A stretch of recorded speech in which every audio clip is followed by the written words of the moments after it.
Hola a todos, bienvenidos a una nueva clase en este curso de herramientas de inteligencia emocional y neurociencias.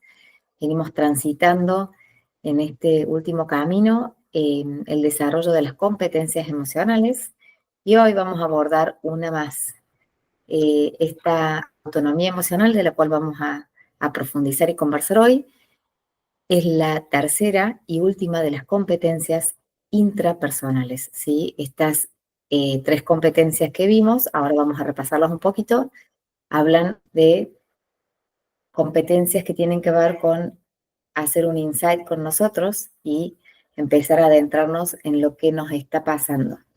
Y más adelante avanzaremos después sobre competencias interpersonales, que son aquellas que nos permiten generar mejores vínculos y una calidad de vida mucho mejor en nuestro entorno, a través del desarrollo de estas competencias. Bien, vamos a avanzar. Hasta acá nosotros estuvimos viendo la conciencia emocional, la regulación emocional, y hoy avanzaremos con la autonomía. Y más adelante veremos estas dos interpersonales. Para poder avanzar con la competencia de hoy, vamos a hacer un pequeño repaso de lo que implica desarrollar la conciencia emocional. En algún punto, lo que decíamos era que se trataba de tomar conciencia de lo que nosotros estamos sintiendo y que al poder registrarnos nosotros también podíamos, de alguna manera, darnos cuenta de lo que los demás empezaban a sentir.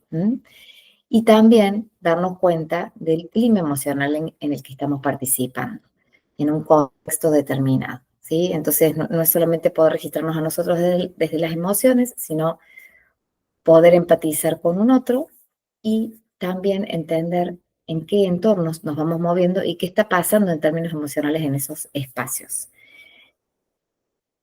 Una de las características importantes a recordar en este aspecto es que las emociones, además de nombrarlas, que fue una de los aprendizajes de esta clase, podíamos ir registrando su intensidad, ¿sí? O sea, cada emoción tiene en sí misma distintas intensidades.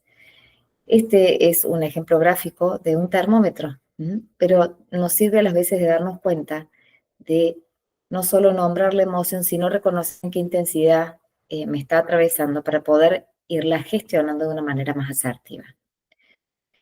Después avanzamos sobre la regulación emocional, que tiene que ver con nuestra capacidad de regular, como dice la palabra, gestionar nuestras emociones. Entonces, ahí hablábamos de estas intensidades y claramente esta regulación, lo primero que va a buscar es bajar la intensidad de la emoción para que nosotros podamos, de alguna manera, ser más asertivos en esa gestión. Sabíamos que el primer impacto emocional, por ahí es complejo de gestionar, uno tiene que reconocerlo y a partir de ahí empieza nuestra capacidad de gestión. ¿Y qué era importante de esta competencia? Empezar a entrar en esta coherencia, ¿sí? Emocional. Las dimensiones de nuestro ser, de nuestra persona, digamos, tienen que ver con emoción, lenguaje y corporalidad. Lo que pienso, lo que siento y lo que actúo. Entonces, cuando nosotros empezamos a alinear esas tres dimensiones, empezamos a entrar en un estado de coherencia. Quiere decir que así como me estoy sintiendo, mis pensamientos están acompañándome y mi acción va alineada con eso. Eso es importante también, empezar a tomarlo de manera consciente, porque si no, nos sucede que pensamos y sentimos algo y actuamos totalmente diferentes. Y ahí se empiezan a generar nuestros quiebres. Muy bien, la regulación también tiene que ver con esta capacidad de poder expresar adecuadamente la emoción en el espacio adecuado, con las personas que corresponden, ¿sí? De manera asertiva. Y también empezaba a hablar algo de generar emociones, autogenerarnos emociones, ¿sí? Estados emocionales en los que podamos vivir y convivir de una manera más saludable. Y hoy nos vamos a meter en esta, que es la autonomía emocional. Esta autonomía emocional tiene que ver con nuestra habilidad para poder regular estas emociones y mantenerlas en equilibrio, sin depender de lo que sucede en el entorno. ¿sí? Hasta acá lo que nosotros veíamos era cómo leer el entorno, registrarnos a nosotros, pero esta habilidad nos lleva un pasito más adelante. Tiene que ver con esta capacidad de darnos cuenta de lo que pasa afuera, pero que eso a mí no me esté afectando ni me esté impactando continuamente. Entonces, esta autonomía va a tener como algunos pasos a seguir. Primero, que yo esté consciente de mis emociones. Segundo, que las aceptes, ¿no? Que no las cuestiones, ¿no? Esta emoción que me atraviesa en este momento tiene que ver con la experiencia que estoy viviendo. Y tercero, es poder gestionarla de una manera saludable, equilibrada, en función de lo que yo tengo claro que quiero, ¿sí? No siempre es fácil, lo sabemos, pero uno, este camino hay que empezar a hacerlo cada vez más consciente, ¿sí? Y cada vez más, quizás al principio direccionado, ¿sí? Esta presencia de a ver qué me está pasando, aprender a cuestionarnos, empezar en esta autoindagación a conocernos para después poder ir gestionándonos, como dijimos antes, de manera más asertiva, ¿no? Esta competencia, autonomía emocional, tiene adentro microcompetencias, ¿sí? Que son las que uno va a poder ir desarrollando, todos vamos a poder ir desarrollando en este camino para poder conquistar esta autonomía emocional. Claramente, esto es un proceso, ¿sí? Es un crecimiento y es un desarrollo, como siempre lo decimos en las clases, este desarrollo de las competencias es como un músculo, e ir al gimnasio, uno tiene que entrenarse, tiene que entrenarlo.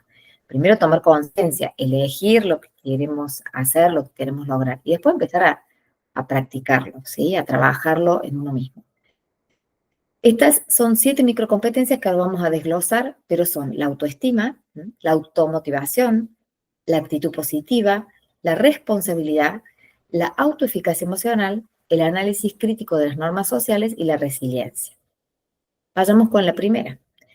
¿En qué nos ayuda esta autonomía? ¿Sí? Miren, los gráficos, perdón, nos ayudan un montón a entender la distinción, la diferencia entre ser autónomo y ser dependiente, ¿sí? La autonomía es esta capacidad de poder hacerlo yo, a mi manera, de la forma que me sale, de la forma que yo entiendo que es posible para mí. El otro extremo sería la dependencia, ¿sí? Que es que nada puedo solo, que para todo necesito que alguien esté, que alguien lo haga por mí o que alguien me guíe. Esta búsqueda de autonomía es un camino, ¿sí? Y no es, que también nos va llevando a esta libertad, ¿sí? Emocional. Porque en esto también tenemos que reconocer que nosotros no todo lo podemos solos, pero sí podemos ir avanzando en este caminito, sí podemos ir logrando algunas conquistas en nuestro camino para poder de alguna manera ir logrando esa independencia, que es la que la autonomía emocional nos viene a ayudar, ¿sí? Primera microcompetencia a trabajar tiene que ver con la autoestima. La autoestima, como lo dice la palabra, es cuánto yo me valoro, cuánto yo me quiero, cuánto yo conozco sobre mí, ¿sí? Qué imagen tengo de mí mismo y cuánto valoro esa imagen, ¿sí? La autoestima es la base del amor, del amor propio, y ese amor propio es el que después me permite amar a otros. Entonces, si yo no tengo autoestima, no desarrollo mi propia autoestima, no voy a poder, en principio, estimar a otros, valorar a otros, darle valor a otros, y tampoco voy a poder amarlos sanamente. Esto tiene que ver un poquito con algunas de estas tomas de conciencia. Acá hay una pirámide que es como cómo conquistar, nos va mostrando cómo conquistar esta autoestima. Nace del autorreconocimiento, ¿sí? Nosotros tenemos que ser capaces de reconocer aquellas cosas que hacemos bien y también reconocer lo que no hacemos tan bien para poder mejorarlo, transformarlo, corregirlo, ¿sí? El autoconcepto, qué es lo que yo digo de mí, si yo tuviera que describir, ¿cómo me describiría? ¿Cómo me evalúo? Acá vienen los juicios. ¿Cuántos juicios tengo sobre mí? sobre mi persona, sobre mi ser, sobre mi acción, ¿sí? Sobre mis pensamientos. Cómo esta autoevaluación se va mostrando en mi lenguaje, ¿no? ¿Cómo me estoy hablando? ¿Qué cosas me digo? ¿Qué me estoy diciendo todo el tiempo? ¿Sí? ¿Cuán duro o cuán amoroso estoy siendo conmigo? ¿Mm? La autoaceptación, el darme cuenta que esto es lo que estoy siendo hoy, que es posible de ser transformado, pero si yo no acepto esta situación, si yo no acepto quizás estos errores, si yo no acepto que acá me equivoqué, o si yo no acepto que en esto soy buena también, no voy a poder avanzar. El autorrespeto, que es muy importante, y miren que está justito abajo de la autoestima, porque en la medida en la que yo me valide, me respete, me dé un lugar, le dé un lugar a mis emociones, le dé un lugar a mis pensamientos, le dé un lugar a lo que me sale a hacer, a lo que sé hacer, a mi acción, ¿sí? En esa misma medida va a estar consolidada mi autoestima, ¿sí? Claramente se sostiene de todo esto, pero es importante que cada uno de nosotros vaya trabajando estos puntos, no solo desde la conciencia emocional, digamos, no solo desde nuestras emociones, desde el tomar conciencia de lo que siento, sino también desde toda mi mirada integral. La autoestima nos invita a vivir de manera consciente, a darnos cuenta, a aceptarnos, a ser responsables de lo que decidimos, de lo que sentimos, de lo que hacemos. Autoafirmarnos aquellas cosas que nosotros nos damos cuenta que estamos haciendo bien, que son buenas. Hay que autoafirmarse, ¿sí? Por acá es. Así como también nos corregiremos cuando empezamos a darnos cuenta de que por acá no es. La autoestima también nos ayuda a encontrar un propósito a aquello que estamos haciendo y también a lograr una integridad en la vida, porque la autoestima no es para quedarse adentro de este envase encerrado, sino que también es un reconocimiento personal para que yo desde ahí pueda compartir y dar a los demás, ¿sí? Pero si yo no me conozco y no sé de qué soy capaz, no voy a poder entregarme a nadie, no voy a poder acompañar a alguien si yo no sé que soy, que tengo la capacidad de escuchar o de... Entonces, el autoconocimiento, que decíamos era la base, comienza también por reconocer mis propios dones, talentos, para que después yo pueda ir a compartirlos con los demás. Bien, una cosa importante para distinguir entre autoconcepto y autoestima, ¿sí? Que hablábamos recién, el autoconcepto tiene que ver con una de estas escaleritas y no es lo mismo que la autoestima, porque el autoconcepto es una parte, es lo que yo pienso sobre mí. Son estas ideas que yo tengo sobre mí, estos juicios por ahí que hablábamos recién. Y la autoestima tiene mucho más que ver con mi ser integral, ¿no? Esto, lo que soy en general, lo que puedo sentir completamente sobre mi persona, ¿sí? Desde los valores, desde este juicio, desde opiniones que tenemos. Entonces, el autoconcepto por ahí se va a un rasgo más racional y la autoestima va trabajando e incorpora también esta mirada emocional. Esto es lo que siento y valoro sobre mí. Bien. Segunda microcompetencia para avanzar es la automotivación. Es una capacidad que todos tenemos para desarrollar, que nos invita a ser nuestros propios motores de aquello que queremos lograr, ¿sí? Automotivarnos. Es elegir algo, ¿sí? Y ser nuestros primeros alentadores en ese camino. Es importante que nosotros no estemos esperando de afuera, por eso esta autonomía lo que nos va enseñando es no depender de la afuera, sino trabajar en nosotros, porque nosotros también podemos motivarnos para lograr algo, ¿sí? Para alentarnos en algunas decisiones, para ganar confianza en aquello que queremos afrontar. Somos nuestros primeros hinchas, ¿sí? Entonces, reconociendo lo que podemos, lo que no podemos, pero también acompañándonos en este camino. Primero nosotros a nosotros. Después, si de afuera vienen estos apoyos, estas compañías, muchísimo mejor, pero no depender de eso para sentirnos motivados. Podemos generar esta automotivación nosotros mismos, ¿sí? Y esta automotivación tiene emociones que lo van acompañando, ¿no?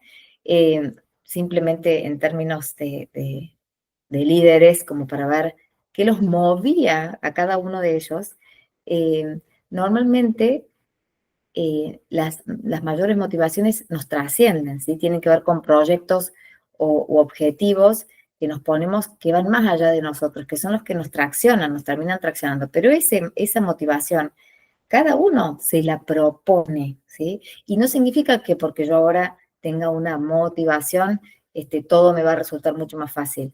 No, pero voy a encontrar esa fuerza para continuar, para no abandonar, para no soltar tan rápido cuando se venga alguna dificultad, porque lo que me tracciona me trasciende también y le da sentido a lo que yo estoy viviendo. Entonces, si tengo que atravesar algo complejo, lo pongo en proyección y encuentro esa fortaleza para avanzar más allá de que esto sea eh, un desafío, ¿no? Y bueno, ahí le tenemos a Madre Teresa de Calcuta, a Mahatma Gandhi y a Nelson Mandela, perdón, este, donde cada uno fue un ejemplo de automotivación, porque ellos encontraron un motivo para sus vidas y independientemente si el entorno estaba o no de acuerdo con ellos, si el entorno pensaba o no lo mismo, ellos avanzaron y llegaron muy lejos. Por ahí nosotros no estamos llamados a tales proyectos, pero seguro que cada uno en su vida tiene pequeños desafíos que los trascienden y que para los cuales también vamos a necesitar esta motivación interior. Tercero, la actitud positiva, ¿sí? Acá yo siempre reflexiono sobre este tema de, como decíamos anteriormente, así como nos alentamos y somos nuestros primeros hinchas para sostenernos, la actitud positiva es empezar a generar en nosotros pensamientos, ¿sí? Y decires, o sea, diálogos interiores que nos vayan sosteniendo en el camino, ¿no? Pero de una manera alegre, ¿sí? Porque todos necesitamos cultivar esta alegría para poder seguir, ¿no? Para avanzar, sobre todo frente a las dificultades, porque siempre vamos a tener pequeños desafíos, grandes desafíos, eh, oportunidades que se nos presentan, que parecen extraordinarias muchas veces, pero frente a eso, todos hacemos elecciones, todos vamos decidiendo quiénes queremos ser frente a las situaciones que se nos presentan. Y la actitud positiva es la elección que yo hago cada día de mirar esto como una oportunidad, de mirar esto como algo potenciador para mí, de entender que lo que me sucede también puede incluir cosas buenas, ¿sí? Por más que a priori lo vea como, no sé, una dificultad o una injusticia, ¿sí? Pero mi actitud va a ser la que define mi performance frente a la vida, ¿no? O sea, la manera en la que yo me voy a comportar frente a lo que me sucede tiene mucho que ver con la actitud que yo vaya dispuesto y vaya preparado para afrontarla. En este tema, Marian Rojas, este, eh, que es, bueno, una neurocientífica que ha escrito varios libros, entre ellos Cómo hacer que te pasen cosas buenas, ella habla cómo nuestra actitud eh, primaria, digamos, la actitud con la que nosotros vayamos decididos a atravesar ese desafío, define el resultado, ¿sí? Si yo voy a buscar un trabajo y de entrada ya voy pensando, no, lo que pasa es que seguramente que se presentan un montón de personas, seguramente que yo no soy el más capacitado para ese trabajo y a lo mejor hasta ese trabajo no es para mí, no lo sé, entonces, y empiezo en mi autodiálogo a buscar todo lo negativo, digamos, que no sé si es cierto o no es cierto, pero no es lo único que está, ¿no? Pero me quedo ahí. Claramente voy a ir con un desánimo, que a lo mejor frente a la primera pregunta que me confunda, voy a contestarla mal, porque voy mal predispuesto. En cambio, si yo digo, bueno, esta es una gran oportunidad que se me presenta, voy a dar lo mejor que pueda, estoy aquí para ofrecer lo que tengo para dar, y voy alentándome con esa actitud, ¿sí? bueno, voy a escuchar lo que me preguntan, voy a estar atento, o sea, me voy preparando emocionalmente también. Esa actitud va a definir mi calidad de respuesta, va a definir mi calidad de diálogo, va a definir mi calidad de escucha. Entonces, es importante cultivar en nuestra vida este optimismo, ¿m?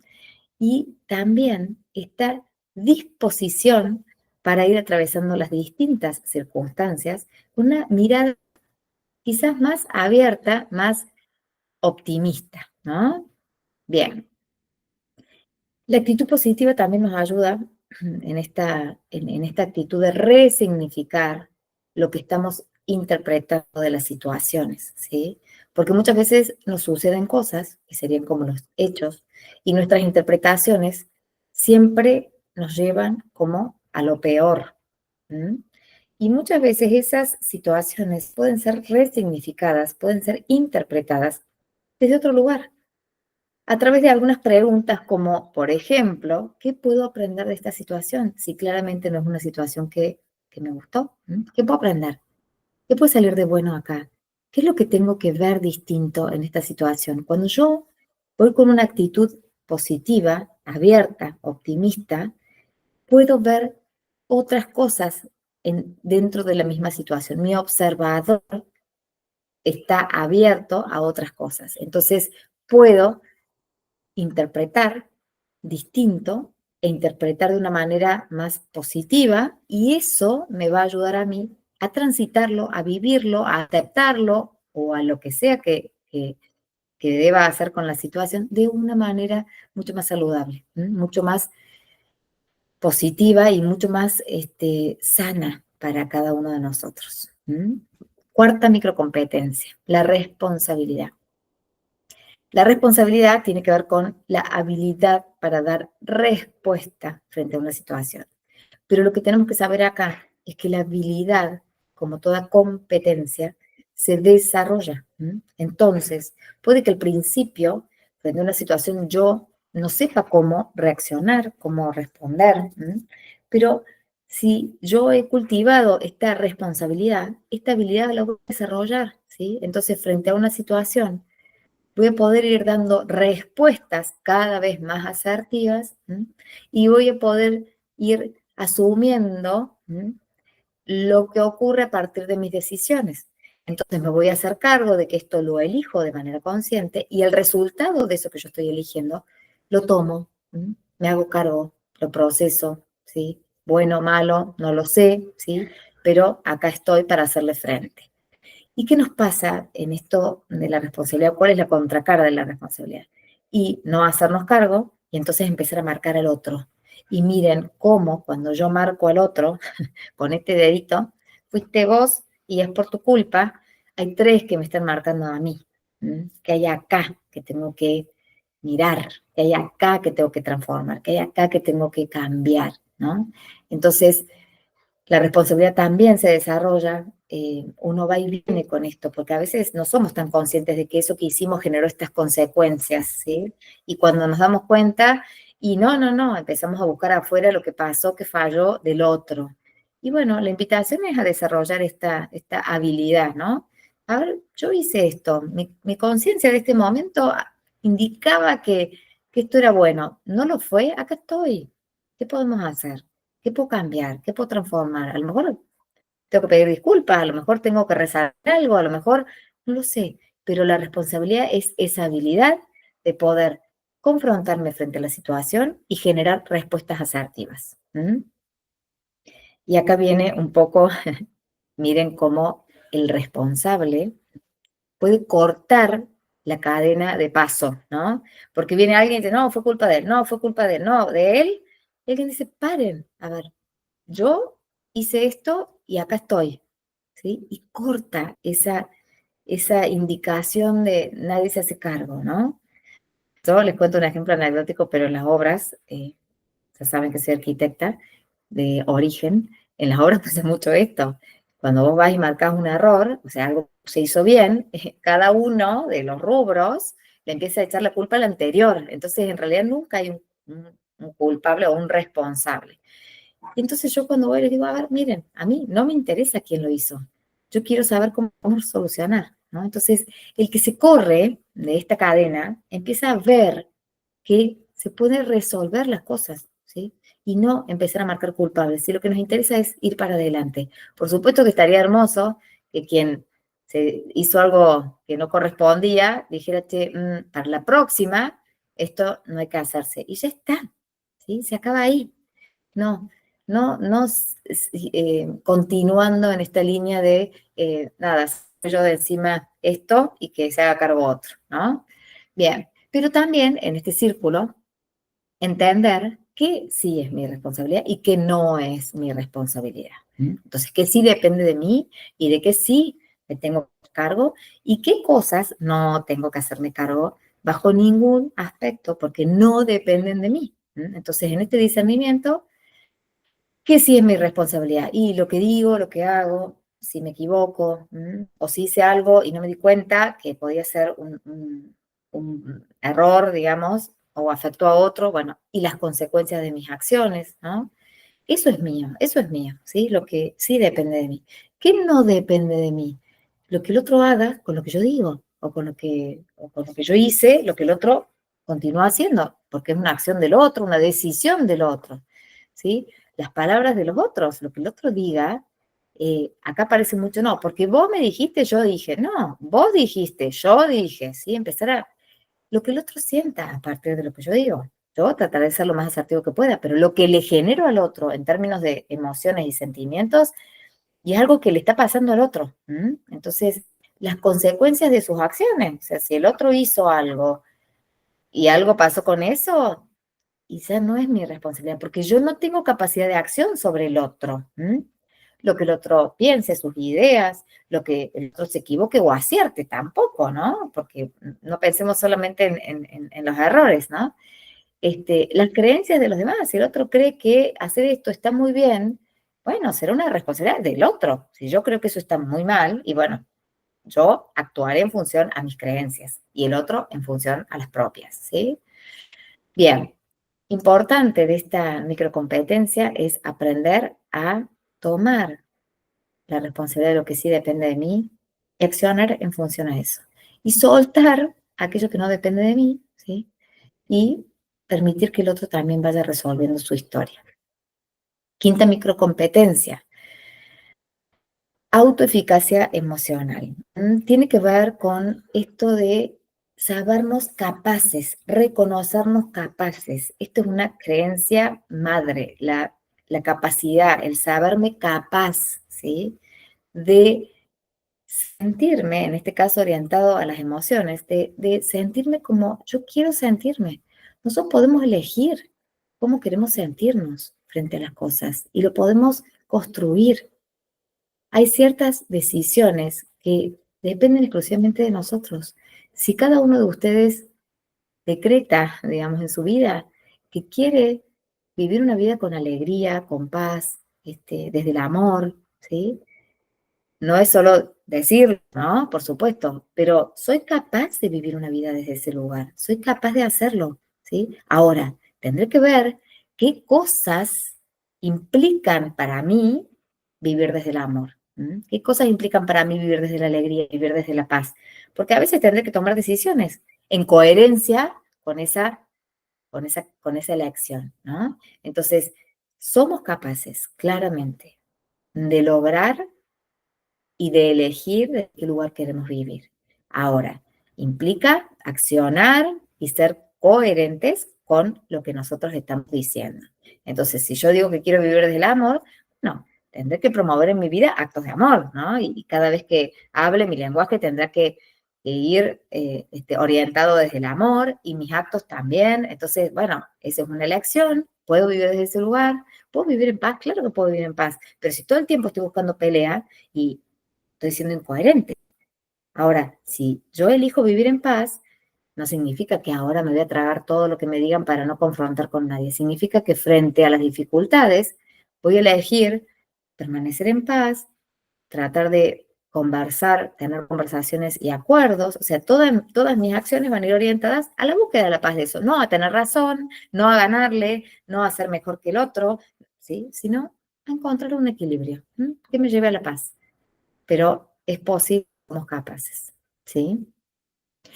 Aceptar nuestras experiencias, ¿m?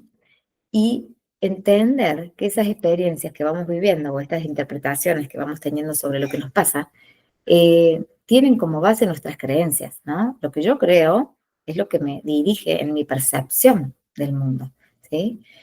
Y si yo voy desarrollando mis valores, esto que yo les decía, yo quiero vivir desde la paz, yo quiero vivir desde la alegría, yo quiero vivir desde el amor, excelente, esos son mis valores, para mí eso es valioso. Cada decisión que yo tome y cada acción que yo implemente en mi vida va a estar orientada desde esos valores, pero yo tengo que ser muy claro y muy coherente a la hora de definir, ¿m? Y a la hora de accionar. Sexta microcompetencia, análisis crítico de las normas sociales. Miren, esta es maravillosa. ¿Por qué? Porque en realidad tiene que ver con nuestra propia capacidad de registrar los mensajes que se van pasando en términos sociales, ¿sí? Lo que nos va diciendo la tele, la publicidad, el entorno en el que vivo, la comunidad en la que estoy, ¿sí? La familia en la que crecí, ¿sí? Estos mensajes que nos van pasando en términos sociales, culturales, eh, y poder codificarlos desde mi propia identidad. ¿M? ¿A qué me lleva este desarrollo? Y me parece que me va a ser más fácil explicárselos. Tiene que ver con lograr una autonomía personal frente a un discurso social.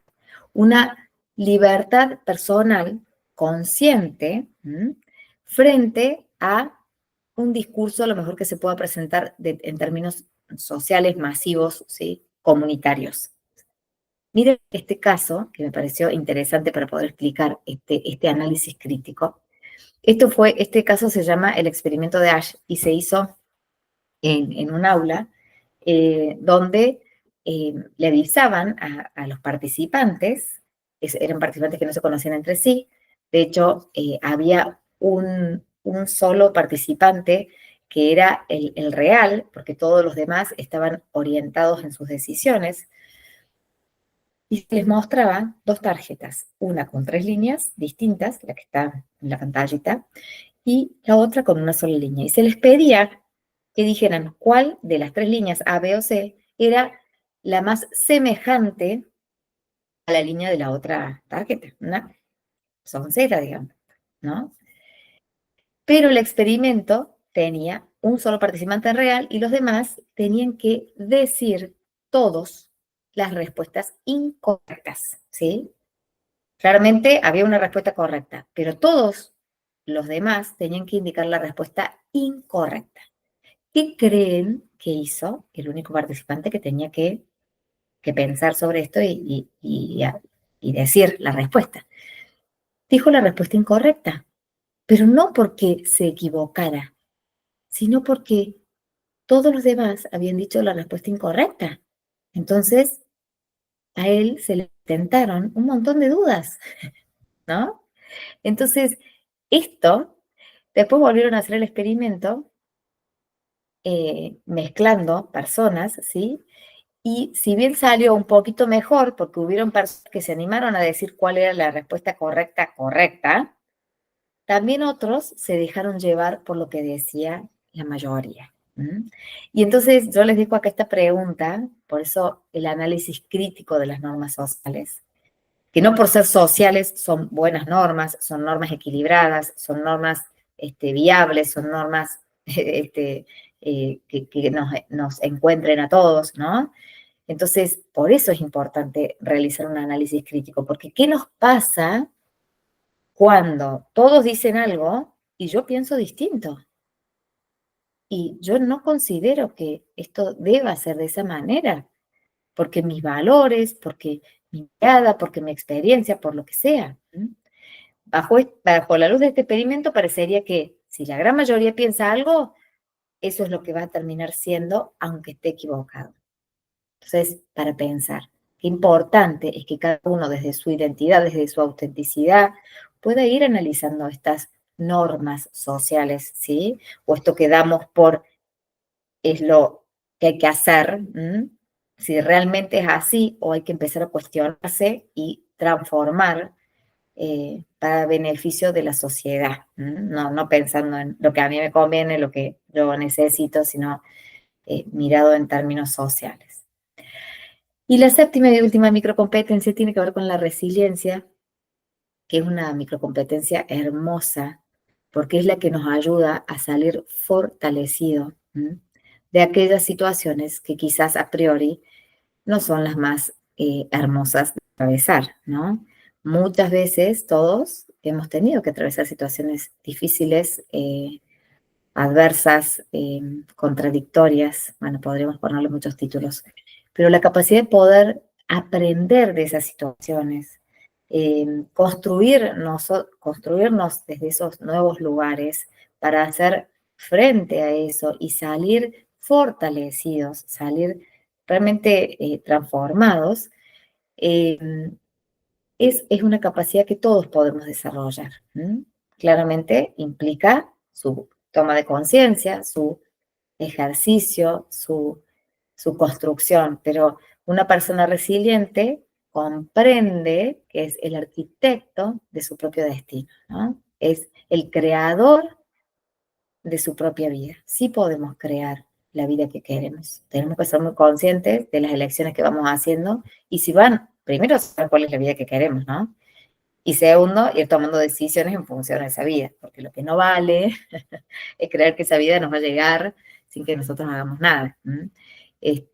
Pero miren esta actitud que tiene que ver con nuestra mirada, si esto lo veo como un problema, a lo mejor me lo pongo al hombro y hago tres pasos y termina aplastándome. Ahora, si esto mismo, que esta bola puede ser cualquier cosa, pónganle lo que quieran, si yo lo veo como una oportunidad, bueno, a lo mejor me subo arriba y voy más rápido. Depende de cada uno de nosotros, realmente, y del desarrollo y la transformación que estemos dispuestos a hacer con cada uno de nosotros, ¿sí? Acá empiezan, bueno, algunos detalles de cómo actuar, cómo actúa una persona resiliente, ¿no? Esto de que puede tomar conciencia, de que puede aceptar, que no todo sale como uno quiere, pero lo acepto para poder transformarlo. Puede gestionar sus emociones. Tiene una cualidad importante que es la del humor, ¿sí? El humor nos da, empieza como de alguna manera a trabajar nuestra capacidad no es minimizar, porque la palabra no sería minimizar, pero sino de poner en proyección esto que está pasando, ¿sí? A las luces de un poquito de alegría, va distendiendo situaciones, nos ayuda a conectar desde otro lugar, ¿no? Quizás enmarca el problema, o sea, nos ayuda a enmarcar y a darle la trascendencia que realmente tiene, porque a veces nos volvemos trágicos frente a las situaciones que no son tan trágicas. Por supuesto que nadie tiene la capacidad de juzgar la interpretación del otro, pero también animamos a minimizar algunas cuestiones para poder gestionarlas de una manera más asertiva, ¿sí? ¿Qué pasa cuando no tenemos autonomía emocional? ¿Qué nos pasa? ¿Sí? Empezamos a ser, de alguna manera, acá pone estos dos síndromes, pero dependientes de lo que pasa en el entorno o evasivos de lo que pasa en el entorno, ¿no? Entonces, el síndrome de Peter Pan se lo conoce como este síndrome de este niño que nunca madura, que nunca crece porque nunca se hace responsable y que vive en este mundo donde de todo se va de alguna manera evadiendo y escapando por miedo quizás a no enfrentar las situaciones que nos toquen. Entonces no tiene autonomía, sino que va evadiendo y huyendo. Y la niña buena también habla un poco de este ser que se queda en este lugar de niño, siendo obediente a todo lo que le dicen, ¿no? Ay, es tan bonita, hace caso. Sí, pero ¿qué es lo que quiere esa niña? ¿Qué es lo que necesita esa niña? ¿Qué límite hace falta poner ahí? Y para crecer y madurar, realmente hay que ir atravesando esas etapas, ¿no? Estos dos se caracterizan entonces por esta dificultad para asumir las responsabilidades de la madurez, de la edad más adulta, y tienen estos comportamientos más infantiles, más inmaduros. Y vuelven a este ciclo de dependencia emocional, donde van esperando que el otro les indique, van mirando lo que sucede afuera y van como de alguna manera esperando que el afuera los valide y los apruebe, ¿sí? Todo esto, cuando uno no consigue esa autonomía, no trabaja esa autonomía personal, hace que perdamos lo que veíamos al principio, esta falta de confianza, falta de seguridad en uno mismo, falta de capacidad para tomar decisiones, qué es lo que yo quiero y poder decidir, elegir y ser responsable de sus consecuencias. Y cada vez se van sintiendo como más eh, incapaces de ir adelante con los desafíos de la vida. ¿Sí? Les parece que no van a poder, que no son capaces o que no se lo merecen. Y van necesitando del entorno de los demás para ir avanzando. Por supuesto que en sus términos más progresivos y más exagerados, o sea, más avanzados, tienen algunas dificultades emocionales, claramente, y eso afecta en sus pensamientos y en toda su psicología, porque van creyendo que no pueden y efectivamente se convencen de eso y no hacen nada y no logran. Entonces quedan como atrapados en su propio ciclo, ¿no? Tienen mucha dificultad, como decía yo recién, de poner límites, porque no saben, no entienden si esto corresponde o no corresponde. Siempre hicieron caso y ahora me están pidiendo esto, pero a mí esto no me gusta, pero bueno, lo hago porque me lo está. Entonces entran como en una confusión que cada vez se va incrementando. Y el gran tema de estos Peter Panes o de estas niñas buenas es que pierden su identidad, no saben quiénes son, no son auténticos, porque jamás se lo preguntaron, porque jamás lo trabajaron, porque jamás lo definieron, porque siempre vivieron pendientes de lo que la afuera les pedía, de lo que el otro necesitaba, de lo que, ¿se entiende? Entonces, hay que empezar a trabajar la autonomía emocional para poder crecer, madurar y transformarnos en lo que estamos llamados a ser desde nuestra identidad, ¿sí? Bien, es importante entonces, para poder desarrollar esta autonomía, desarrollar el autoconocimiento, la autorreflexión, la capacidad de preguntarme y las habilidades de regulación emocional que ya las habíamos visto. Esto de ir equilibrando, ¿no? Y todo esto nos va a ayudar a crecer en confianza, a crecer en seguridad, a crecer en independencia, a sentirnos libres de elegir y de tomar las decisiones que cada uno desea tomar en función de la vida que quiere vivir, ¿sí? Sin esperar la validación de la afuera, o que el otro venga y me apoye, o que el otro venga y me diga, tendrías que...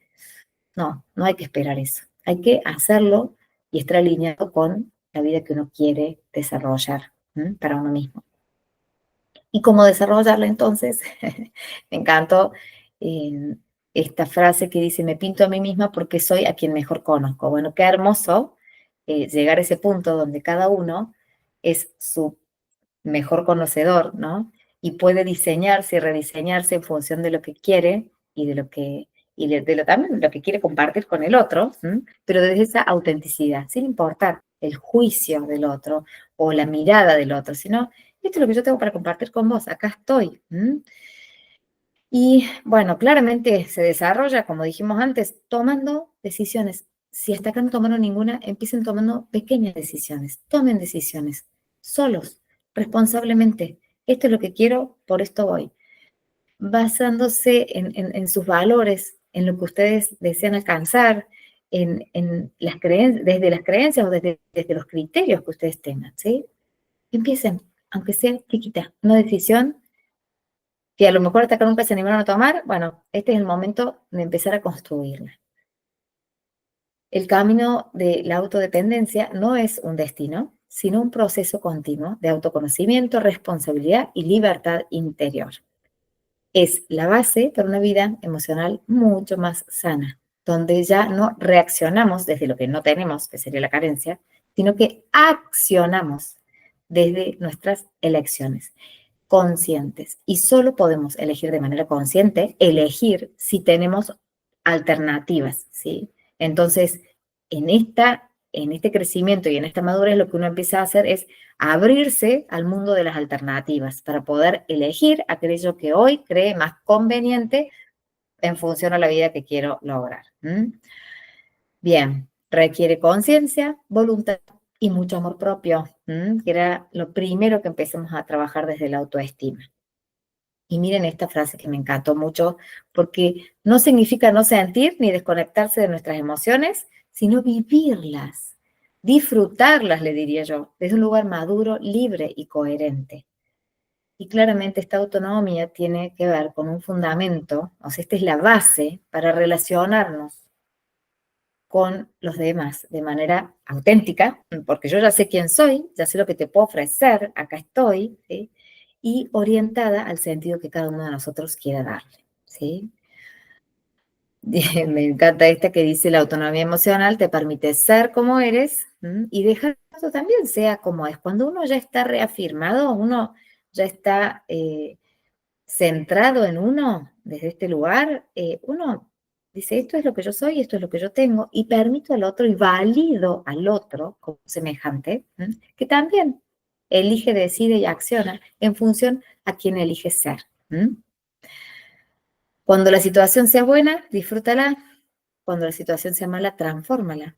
Y cuando la situación no pueda ser transformada, transfórmate tú.